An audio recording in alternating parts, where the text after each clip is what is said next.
Guys, okay, so here's a quick video showing you how to use all those fun supplies that you have to make this Joker face. So I have a perfect model. Let's get started. Okay, grease makeup needs no water to be activated. It's already greasy to the touch. The way to prep the skin is just make sure it's nice and dry. You can also use alcohol if you want to really remove anything from it. So this is just a white grease makeup, and I'm going to be using a latex wedge. So I'm just going to rub it over the surface of the paint so that you can get a really good amount right on your sponge.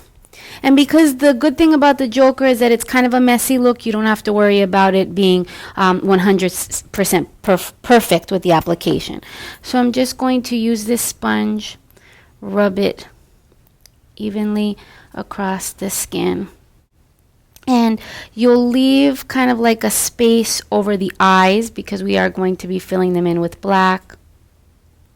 And now you notice it's a little bit lighter in certain areas up there. That's okay. You want to leave some areas lighter because much of the Joker's face is kind of worn. That's the look of the face.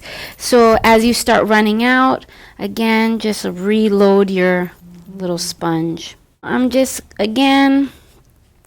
covering the skin. Anywhere that you want it to be more opaque white, you're just going to add a second layer. And once you apply this first layer and you want to make it a whiter, a brighter white, what you're going to do is you don't want to drag it anymore. Now at that point you want to start stippling it in. And what I mean by stippling is I'm just going to load it one more time so that I have more white on my sponge. And then stippling just means kind of bouncing it around, pressing in a jumping motion, because you don't want to start swiping it again. What's going to end up happening is you're going to get more of a streakiness. Since we're going to be using red on top of the white and black on top of the eyes, and we're going to be creating some wear lines, you want to make sure that you powder this so that the colors don't blend into one another once you have a good base coat on. So you'll want to use any powder. You can use baby powder, put it in a sock. This is a translucent powder, but again, you can use whichever you have availability of. So I filled up my sock with baby powder. This one obviously has a lot, as you can see. So then I'm just going to tap it on those areas to really set the paint. You probably want to hold your breath for a few seconds because powder can be pretty intense. And don't put on your clothing before you start powdering because you are going to get powder everywhere. Okay. So what the powder does is it sets the paint, so now you can just paint on top of it without it actually, I'll put a little there, without it actually blending too much. So the next thing I'm going to do is pick up a little bit of the black paint because we're going to create the eyes. The shape that you want to create around the eyes is almost like a pear shape. So you want it to be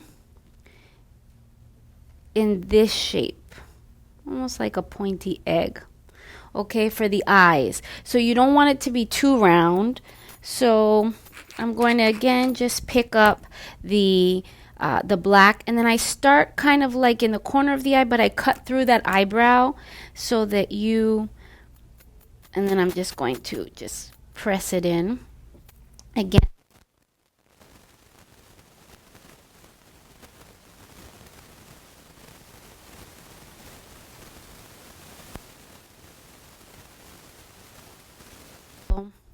As dark as you want the black is as many layers as you're going to put in.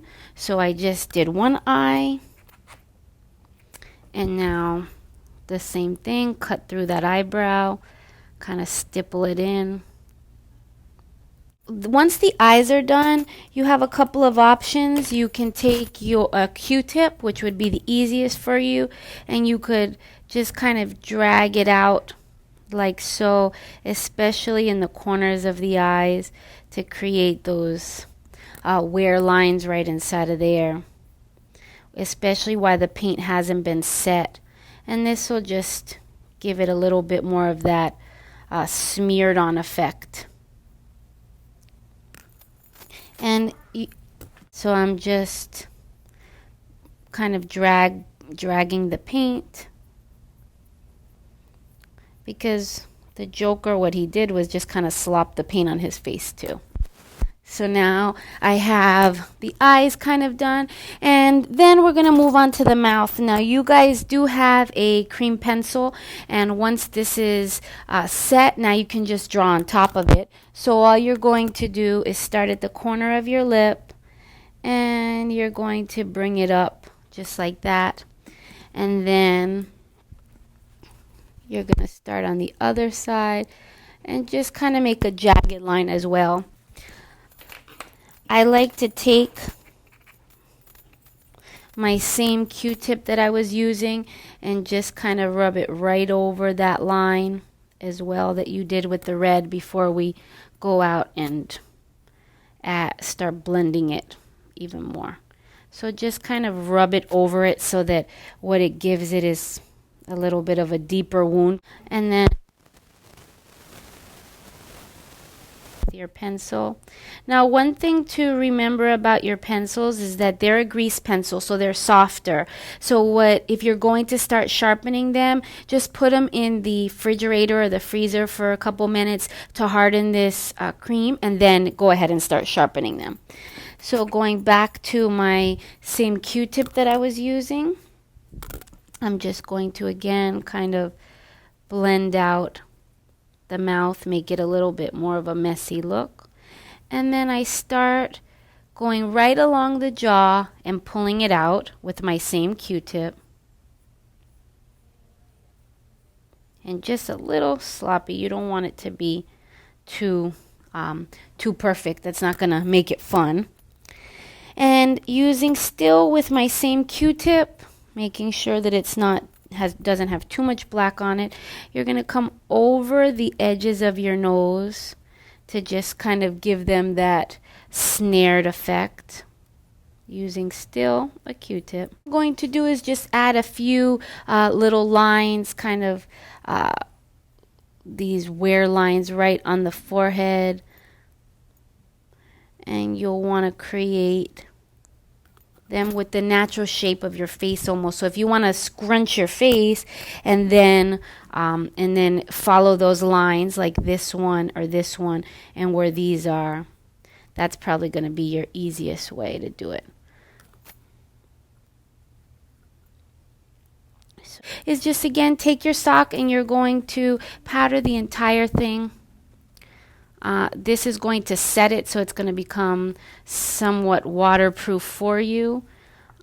You don't want to over powder it because what that's going to do is dull the color. But for the most part, this is going to help you tremendously. All right, guys. So I wish you the best of luck with this performance that you're doing. If you have any questions, please make sure that you let me know. All right. Well, now I'm just going to go back in with my red and go one more time to just emphasize those kind of markings right in there. So I'm going to go up and down. Just like that. And then you have a choice again if you want to just take your Q-tip and blend out anywhere that it's just too much of a straight line for you. Because this grease paint is very pliable to work with, which is good, and then it also can become waterproof.